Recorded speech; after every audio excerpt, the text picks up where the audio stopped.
Ele foi sim, gentilmente está aqui com a gente para prestar esclarecimento sobre a sua decisão. A decisão ele tem como se embasar. O doutor Francisco está aqui com a gente, Soares, juiz da 2ª Vara Criminal.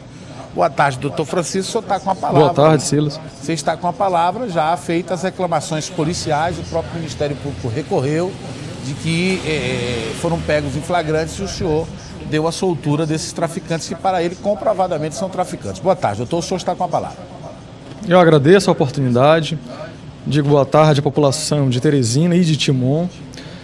Quero dizer que não existe esse clima de pé de guerra entre a Polícia Civil e a Justiça Criminal da comarca de Timon, porque nós representamos o Estado. Em última instância, para a criminalidade e para a população, é o Estado. Quem controla, quem prende, quem solta, é a figura do Estado. Então não existe isso. Eu quero aqui reafirmar a minha confiança no trabalho da Polícia Civil da comarca de Timon. Nós tivemos no último ano 39 ações penais, das quais 27 foram condenações e 12 absolvições. Então, nós ratificamos a eficiência do trabalho da Polícia Civil de Timon. Não existe esse clima de insegurança. Só que, em um Estado de direito, o Estado ele cria instituições que se mutuamente controlam. Não pode a polícia agir de uma forma deliberada, achando que ela inequivocamente está dentro dos limites da lei. Quem criou a lei, quem criou a Constituição, não foi eu, não foi você, Silas, não foi a polícia. Ela veio lá do Congresso, ela é a manifestação política mais legítima do nosso país. E lá diz: só vai ser condenado quem for submetido ao devido processo legal. Um devido processo que não é só uma forma, é um devido processo que garante que o acusado tenha todos os seus argumentos apresentados pelo advogado, apresentados pelo defensor, encarados e apreciados pelo juiz. E foi o que aconteceu nesse caso. Essas duas situações narradas na reportagem são exceções, mas elas revelam uma atuação em que a polícia ela não soube imediatamente do flagrante e entrou na casa. Como você falou bem, Silas, é inadmissível no Estado de Direito a gente viver sob a égide do anonimato. Eu trouxe a sentença aqui da absolvição. Lá diz que o único fundamento que fez eles entrarem na casa foram denúncias anônimas. Eles entraram por denúncias anônimas e por saber que ela era uma ex-condenada. Então você etiqueta a pessoa já como uma condição de criminosa perpétua e aí você se sente legitimamente potente para entrar na casa dela. Essa situação excepcional é que eu não alberguei. Agora, doutor... Então, a figura do Poder Judiciário é uma figura de imparcialidade. Eu entendo a posição da polícia, entendo a posição do Ministério Público, mas a justiça ela é formada por juízes e não por justiceiros. Isso nos traz a obrigação de filtrar a qualidade da prova apresentada em uma ação criminal. A gente não está lá para chancelar a ilegalidade, a gente não está lá para condenar. O que nos torna juízes é essa disposição de entrar em uma audiência, olhar o réu e não ter nenhuma conclusão, não ter nenhuma ideia preconcebida, nenhum preconceito. Eu não entro em uma audiência para condenar, eu entro para prestar o meu serviço, que em última instância é servir à justiça. E nesses casos, eu entendo que a polícia andou fora da curva de como ela costuma agir. Poderia, no ato, já que não foi um flagrante em que a polícia soube e entrou, ela cercou a casa, ela poderia se municiar de fotos, de filmagens e dizer de forma deliberada que nós atrasamos na apreciação de pedidos de busca e apreensão, é um equívoco, porque nós estamos lá de plantão. Se for essa situação, a própria autoridade policial exige o sigilo e a urgência e nós prestamos. E eles sabem disso. O delegado Michel, o delegado Joelcio, o delegado Valente. Então não existe essa situação de pé de guerra. Mas nós não iremos nos afastar dessa nossa condição e de nossa atribuição constitucional de defender de defender o devido processo legal, que é uma decorrência da Constituição.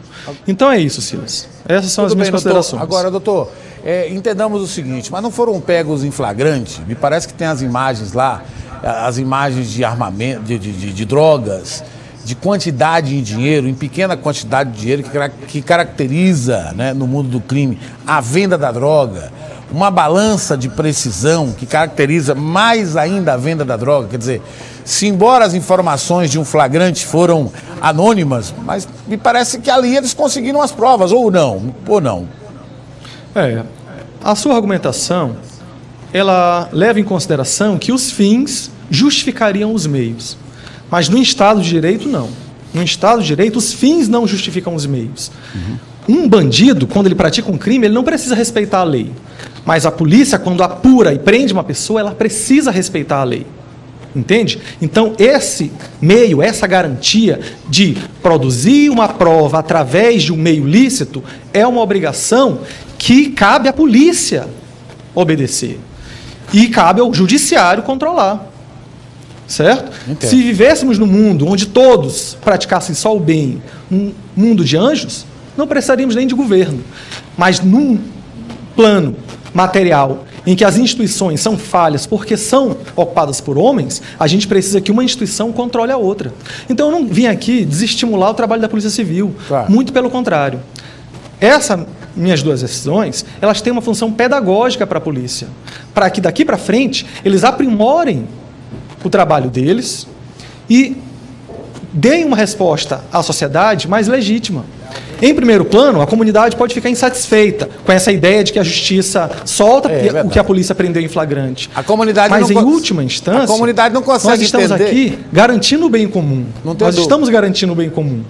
Porque nós fazemos com que cada pessoa que está em sua casa, e a casa é um asilo inviolável, constitucionalmente protegido, ela não possa ter a sua casa arrebentada por uma denúncia anônima e a polícia entrar lá sem nenhum tipo de controle.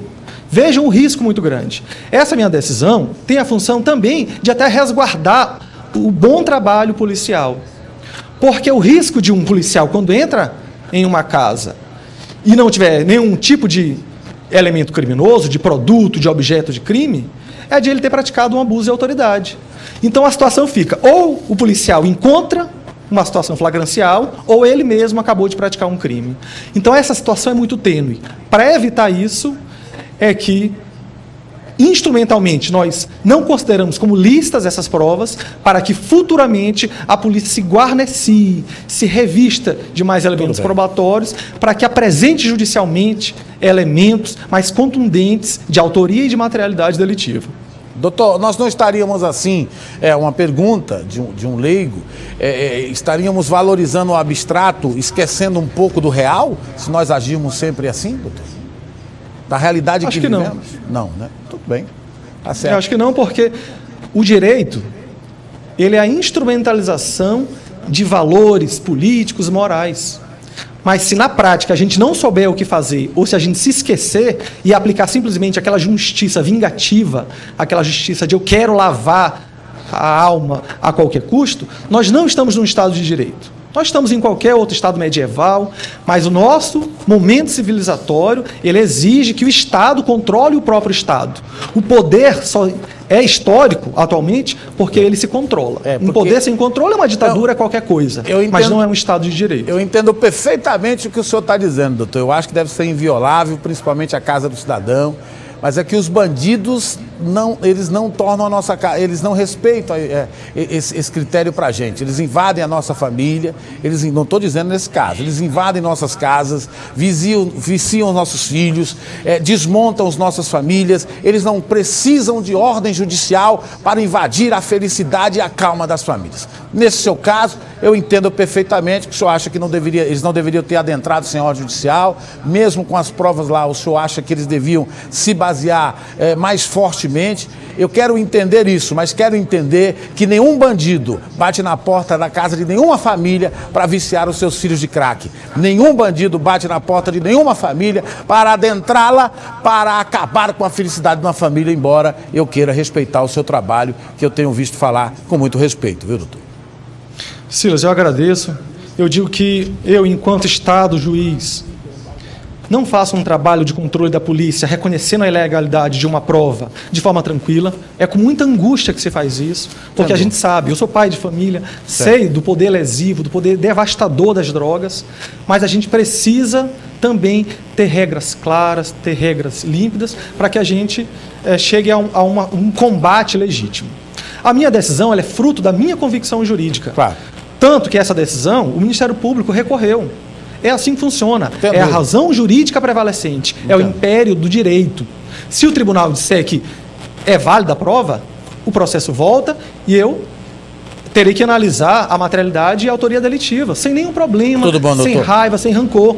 Mas a minha consciência jurídica prevaleceu exatamente nessas duas situações levadas aqui pelo seu quadro. Eu agradeço pela oportunidade e estou à disposição aqui para toda a população. A sala de audiência é pública, fiquem à vontade para visitar o fórum. Nós iremos fazer uma audiência pública, mostrando todo o trabalho e todos os avanços que a comarca de Timon fez. São 8 juízes trabalhadores, competentes. Então, no dia 22 de novembro, às 19 horas, nós estaremos lá no auditório do fórum para ouvir. Eu convido os policiais, convido os delegados, que eles venham, porque nós somos o Estado, e o Estado combate sim a criminalidade, mas não de qualquer forma. Não se prende muito sem se prender bem. Então, dia 22 de novembro, às 19 horas, no fórum, uma audiência pública dos juízes da comarca de Timon com toda a comunidade. Eu agradeço o espaço. Muito obrigado, doutor. Muito obrigado, então, pela atenção também. Olha, eu espero que, sinceramente, essa decisão do doutor Francisco, essa insatisfação momentânea da Polícia Civil e do Ministério Público não gere um corredor mais alargado para a bandidagem. O doutor ele tem convicção de que não poderia ter daquele jeito. Infelizmente, o país é desse jeito, as leis não permitem que a gente entre na casa do bandido. O bandido pode entrar na nossa na hora que quer, mas ele está lá com a lei positivada. A polícia está na razão dela porque quer acabar com o tráfico, trabalha, arrisca a vida, é quem bota a cara a tapa. O Ministério Público é quem vai acusar também. Então, eu acho que precisa se sentar para conversar, né? Para conversar, e aí, porque como não dá para conversar com a turma lá em cima, os Costa Larga de Brasília, faz a lei é o seguinte, na casa de bandido ninguém pode entrar, na casa do cidadão é à vontade, é a casa de mãe Joana, né? A casa de mãe Joana. Então tem que sentar aí as três faces, os três entes, a polícia, a justiça e o Ministério Público, para juntos combaterem o tráfico de droga em Timon. É o que nós desejamos, tá bom?